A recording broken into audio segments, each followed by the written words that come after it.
하양, 흰 넘어 흰, 송마나. 1. 마을을 에워싼 나지막한 산, 오솔길은 포근했다. 아버지를 뒤따라 오랜만에 걷는 그 길이 낯설지 않았다. 초등학생 시절에는 방학 때마다 할머니 집을 내려갔지만 고등학생이 되고부터는 자주 가지 못했다. 하기야 먼 남쪽 바다에 떠있는 금당도는 너무 멀었다. 교통이 편리한 오늘날에도 서울에서 하루 만에 할머니 집을 가는 것은 힘든 여정이다. 아버지의 모습이 보이지 않아도 걸음을 재촉하지 않았다. 키 작은 떡갈나무들이 반갑게 넓은 잎을 살랑거렸다. 맹감나무의 넝쿨이 다리를 휘어감았다. 어린 고모와 함께 소꿉놀이 하던 아기 호랑이 굴을 지나치지 말라고 귀뜸하는 듯 했다. 느슨한 숲속으로 햇빛이 송송 내려앉았다. 은은한 향기가 피어올랐다. 찔레꽃이 하얗게 웃었다. 할머니의 웃는 모습이었다. 풍화되었던 시간의 숲이 풋풋하게 되살아났다. 추수를 끝낸 농촌의 겨울은 한가하다지만 바다가 삶의 터전인 섬은 그렇지 않다. 긴 생산으로 한 해를 살아가는 금당도의 겨울은 새벽부터 밤늦도록 눈코 뜰 새 없다. 매섭고 혹독한 겨울, 거친 바다에서 불어오는 바람을 온몸으로 맞는다. 그러나 바닷바람이 아무리 몰아쳐도 섬 사람의 소박하고 순전한 마음은 앗아가지는 못한다. 겨울방학이 되어 할머니 집에 내려가면 나는 늦잠 자는 공주가 되었다. 방문이 환하게 밝아서야 일어나면 모든 식구들이 긴발을 보러 떠나고 나만 남았다. 방 윗목에 밥상이 있었다. 상포를 걷었다. 옹기종기 놓여있는 반찬들 가운데서 까만 김이 눈에 띄었다. 이불 속에서 밥그릇을 꺼내 뚜껑을 열었다. 하얀 쌀밥에서 윤기가 흘렀다. 어린 나이에도 일본으로 수출하는 윤기 도는 검은 김과 하얀 쌀밥이 이곳에서는 귀한 음식임을 알았다. 할머니는 어린 공주를 뒷바라지 하느라 힘이 더 드셨을 텐데 늘 소리 없이 웃으셨다. 산마루에 올랐다. 툭 트인 바다 위로 햇살 따라 내려앉은 하얀 별꽃들이 눈부셨다. 언덕 아래 따순김이라고 불렀던 양지바른 터에 할머니가 잠들어 계실 것이다. 들꽃 만바람, 할머니가 밭일을 하실 때 내가 곁에서 노래를 불렀던 곳이다. 한달음에 달려갔다. 아버지가 할머니 무덤 앞에 앉아 계셨다. 아버지는 무덤 옆 작은 밭에서 탐스럽게 봉우리를 터뜨린 하얀 꽃을 바라보고 계셨다. 아버지는 당신의 숲을, 마음의 꽃을 읊고 계셨을까? 철없던 어린 시절 할머니에게 꽃 중에서 어느 꽃이 가장 예뻐요? 하고 물으면 항상 똑같은 대답이었다. 그야 명꽃이 제일이지. 너 입고 있는 옷이 그 꽃이야. 2. 소리 없이 내리는 눈의 숨결을 느꼈다. 사람들이 깰까 살며시 일어나 세석산장의 문을 밀치니 이게 웬일인가. 세상이 온통 하얗다. 누적되었던 시간이 사라지고 무용의 얼굴이 신의 후광처럼 환했다. 태초의 밤이 빛을 내뿜었다. 별들의 하늘과 인간의 땅이 교합하여 천지가 눈부시게 빛났다. 지리산의 산맥들은 눈에 덮였고 세석병전을 붉게 물들였던 철쭉들도 자취를 감춘 지 오래되었다. 바람마저도 겨울의 요람 속에서 꿈에 잠겨 있었다. 오직 침묵만이 순백읍 축제를 펼쳤다.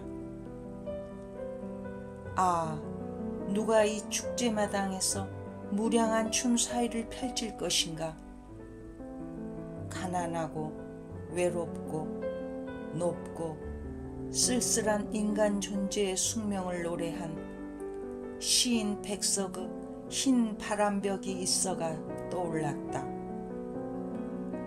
환부의 발을 흰 연고 거기 덮을 흰 거즈 같은 무엇인가가 필요하다며 강복, 베네옷, 소금, 눈, 얼음, 달, 쌀, 파도, 흰새, 백발, 수위를 적어나간 신의 작가 한강의 눈자위가 서늘했다. 나를 러시아 사람이라지만 내 몸속에는 동양인의 피가 흘러 달려왔다고 말한 바실리 칸딘스키는 하얀 캔버스의 세석평전에서 펼쳐진 침묵의 향연을 그렸다. 점, 선, 면이 없는 무형상들이 사각의 틀 너머로 확장되고 있었다. 눈 덮인 세석평전의 자연, 더는 흰색이 아니었다. 흰색의 태고는 무채색이다. 현재는 공기와 산소가 혼합된 낡고 녹슨 무수한 색들의 총화이다. 옛날 이전은 물성이나 모든 색깔들이 사라진 어떤 언어로도 대항할 수 없는 무세계. 그곳은 우리의 눈과 귀로 보고 들을 수 없는 침묵의 세계이지만 결코 죽은 것이 아니라 순수한 기쁨과 때묻지 않은 순결함이 터져 나오는 생명의 바탕이다. 의식이 무거운 시간에 눌려 나태하면 열반의 침묵으로 들어설 수 없다. 덧칠된 세상을 움켜쥔 두 손을 펴고 텅 빈 손바닥에 왜 눈은 하얗게 내리는가 라는 질문을 새겨 그 답을 마음의 사전에서 찾아야만 침묵은 내밀한 문을 열 것이다. 침묵은 말의 포기가 아니라 말이 끝나는 곳에서 시작된다고 했던가. 침묵은 멈춰 있는 것이 아니라 어둠 속에서 터져 나오는 빛의 교양학이다. 침묵은 보이지 않는 색깔이지만 자기 안에 모든 색을 가지고 있다. 언제나 공간을 색으로 가득 채우지만 자신은 색깔 없는 무의 색, 공허로 엄존한다. 흰색은 스스로 만유의 내면으로 스며든다. 흰색 위에서는 모든 색들이 분해되어 어떤 특성이라도 흔적이 드러나지 않는다. 그러나 흰색은 다른 색들과 어울리면 자신을 낮춰 빨강, 노랑, 파랑 등의 색깔을 더욱 선명하게 부각되도록 한다. 모든 색들이 저만의 오만함이나 무능함에 빠져 있으면 흰색은 조용히 배어들어 다 함께 조화로운 세계를 이루어낸다.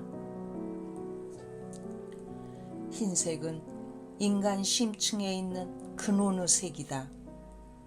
칸딘스키가 흰색은 모든 가능성으로 차있는 침묵이다. 그것은 젊음을 지닌 무로서 시작하기 전에 무, 태어나기 전에 무라고 했던 것은 그 심오한 정신적 붓질에서 터져나온 말이었다. 눈 덮인 세속평전은 눈으로 볼 수 있는 퇴고의 침묵이다. 눈송이들이 허공에서 서로 만나 가뭇 없이 나를 덮는다. 3. 중국 전국시대의 철학자 공손룡은 백마는 말이 아니라고 했다. 백마는 색깔을 가리키고 말은 형체를 가리키므로 두 개념은 하나가 아니라고 한다. 말에는 백마뿐 아니라 흑마, 황마 등도 있지만 백마에는 흑마와 황마는 해당되지 않으므로 백마는 백마이지 말이 아니라는 것이다. 그렇다면 백마란 무엇일까? 우리는 상반되는 두 견해의 이런 질문 하나씩을 가슴에 안고 길을 떠도는 방랑자가 아닐까? 모든 강물은 바다로 흘러든다. 우리의 삶도 근원으로 빨려간다. 어머니의 하얀 젖가슴에 이끌리듯이 나도 모르게 강물을 따라 길을 걸었다. 남쪽 고향의 바닷가에 멈춰섰다. 바다 외에는 아무것도 보이지 않았다. 멀리 수평선만이 가물거렸다. 경계 없는 허구의 선 너머에는 무엇이 있을까? 바다가 정오의 흰빛을 가득 머금어 입을 열지 못하고 가슴으로 나를 끌어안았다. 두 눈이 스르르 감겼다. 아득한 곳에서 밀려오는 파도를 타고 내 의식은 바다 밑으로 잠수한다. 그렇다고 무턱대고 깊이 들어갈 수는 없다. 심해에도 지층처럼 깊이에 따라 인식의 색깔이 다르기 때문이다. 프랑스의 성직자이자 고생물학자인 테야르드 샤르댕은 누스페어를 인류 집단적 사고이자 꿈과 상상력의 총체라고 했다. 그 누스페어는 바다의 심연에 있을 것이다. 나는 누스페어에서 어느 이전의 소리를 듣고 싶다. 신 모르페우스의 날개를 타고 바다 깊숙이 내려간다. 체온이 떨어지고 맵다. 바다의 온갖 푸른색이 사라진 꿈의 바닥으로 내려앉는다. 기다리고 있어. 나를 꼭 닮은 백발의 내가 말을 건넨다. 언어란 습득된 가공어로서 세상 너머를 표현하지 못하는 한계성 때문에 늙은 나는 침묵으로 소통한다. 이곳이 어디일까? 나는 당황하며 마음속으로 중얼거린다. 아니 너의 무의식 세계야. 뭐? 미래의 내가 현재의 나를 만나기 위해 시간을 거슬러 왔다고? 무의식 세계의 시간은 직선이 아닌 원형이라 미래뿐만 아니라 과거도 함께 있어. 미래의 내가 속삭인다. 고개를 돌리자 과거의 내가 어두운 그림자를 길게 들이우고 앉아있다. 어머니의 탯줄에서 분리되면서 느꼈던 단절의 두려움이 그림자에 각인되었다. 초등학생 시절에 무릎을 크게 기운 바지를 입고 전교생 앞에서 상을 받았을 때의 창피했던 마음이 새겨졌다. 나만의 방을 다른 사람과 함께 지내면서 불편했던 감정, 사랑했던 사람이 안겨준 배신의 아픔 등이 고스란히 담겨 있다. 잊었다고 생각했던 이별, 창피함, 원망, 분노가 나의 무의식에 선명하게 살아있다. 이렇게 얼룩진 단어들을 무의식에 담아두고서 발화되기 이전의 언어로 글을 쓸 수 있을까? 나의 내면에서는 그 누구도 사랑하지 않았다. 사랑은 영원토록 시작이지만 나의 에고는 모든 사랑을 종말로 파기했다. 나는 자신마저도 사랑한 적이 없다. 오직 뻗어나가는 시간의 강물에 과거의 무의식을 싣고 제자리에서 허우적거렸다. 그만 무의식의 바다에 잠긴 악취나는 삶의 찌꺼기들을 속아가고 싶다. 나라고 인식했던 나의 이름마저도 허망한 꽃잎처럼 느껴진다. 이제 바람 따라 흩어지는 과거와 미래의 꽃잎을 수렴하고 다비하여 무의 꽃을 피우고 싶다. 그러면 무 심연에서 꽃 한 송이가 새롭게 피어날지도 모른다. 비록 작고 소박한 꽃일지라도. 백마는 말이었다. 하얀 색깔이 무화된 백마의 본질은 모든 말들과 다르지 않았다. 존재의 근원에서는 삼라만상의 언어가 흰 말이다.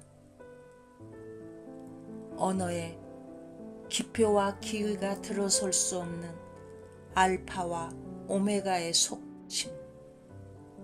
그냥 신음소리만 터져 나온다. 그것이 성적 황홀경의 소리인지 죽음 후 단발마인지 구분되지 않는 언어 너머의 소리. 나는 심연의 하얀 문 앞에 서 있다. 저 문을 열면 언어 밖에서 솟구치는 소리로 빨려 들리라. 그러면 입 안에서 맴돌던 말이 터져 나오리라.